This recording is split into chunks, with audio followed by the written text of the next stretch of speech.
I'm 19 and met a guy online. He's 24, really nice, college graduate, has a good job. You see what qualifications are important? But he's Christian. I really like him. We already met a few times. I haven't told a soul. My parents will kill me. I have a good Jewish background, and so it's been ingrained in me that this is wrong. But I really, really think he is my soulmate. He's a good guy, and we fit together perfectly, in capital letters. Does it really matter that he's not Jewish? We've discussed marriage, and he says religion is not an issue for him. Would I not be able to make a good life with him because of the religious issue? In daily life, day to day, does it really matter what religion you are? Isn't it more important that you're a good person regardless of your religion? I'm being torn apart by keeping this secret and not knowing what to do. This is a really painful question. It's a painful predicament to be in. Let's understand a few things. First of all, getting along perfectly with a really nice guy, where's the surprise there? Why shouldn't you get along perfectly with a really nice guy if you're a nice person? The question is not, can you get along? The question is, can you together produce a marriage? That's really the question. The issue is the parents would not want her to marry a non-Jewish guy. So does it matter what religion you are? Well, when it comes to marriage, of course it matters.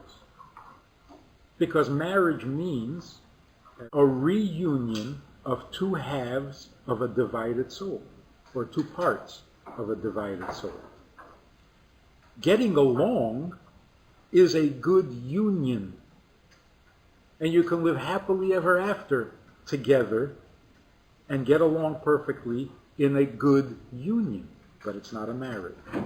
Because a marriage is a reunion of two parts of a divided soul. That's why marriage is different from every other kind of friendship, partnership, roommate, best friend. Marriage is something different. It's a mystical thing. It's a holy thing. Why is it that only with marriage, in almost every society, you have to go to a holy place and have a holy ceremony with blessings and with whatever?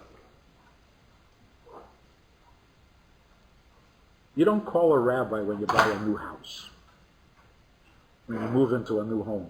You don't have a rabbi come and do blessings. Why, when you get married, does there have to be some religious ceremony?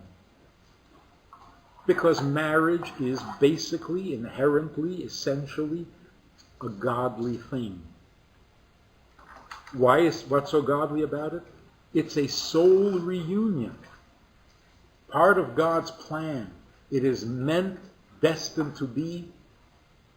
It fulfills some important part of the vast eternal plan. That's marriage. If you want it to be a marriage, it has to be the other part of your soul.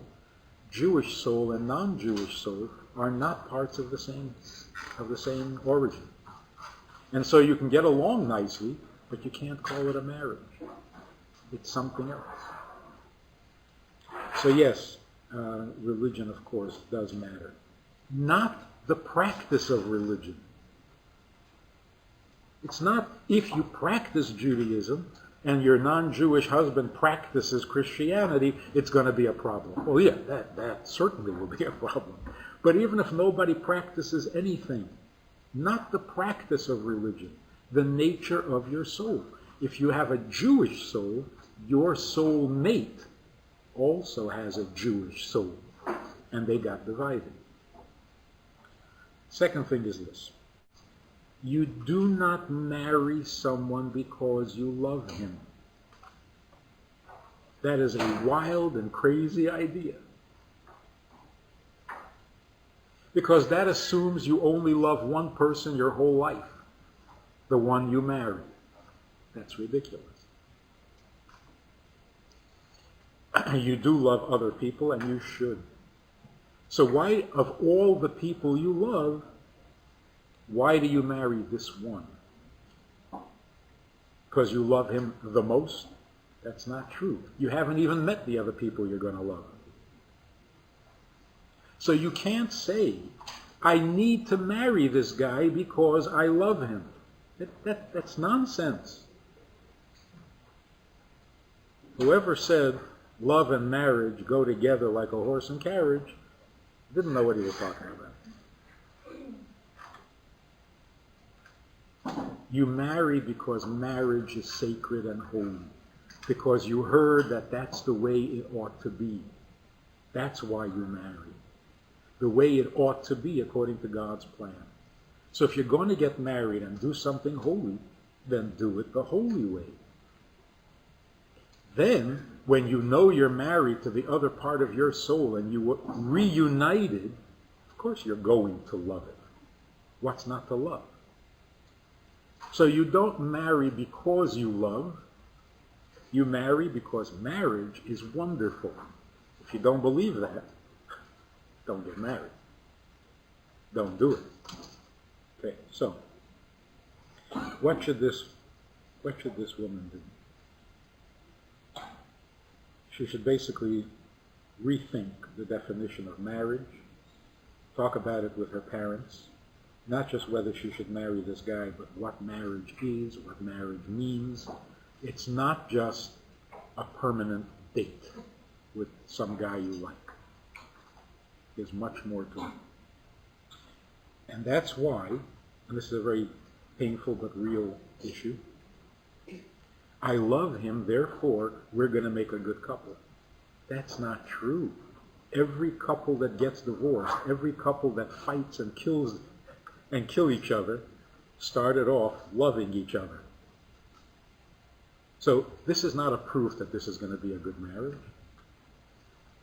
You can't base your marriage on how you feel about a person.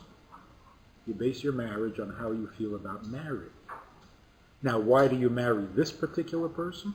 Well, of course, because you're compatible. You don't want to marry someone you're not compatible with. So there's a lot to think about.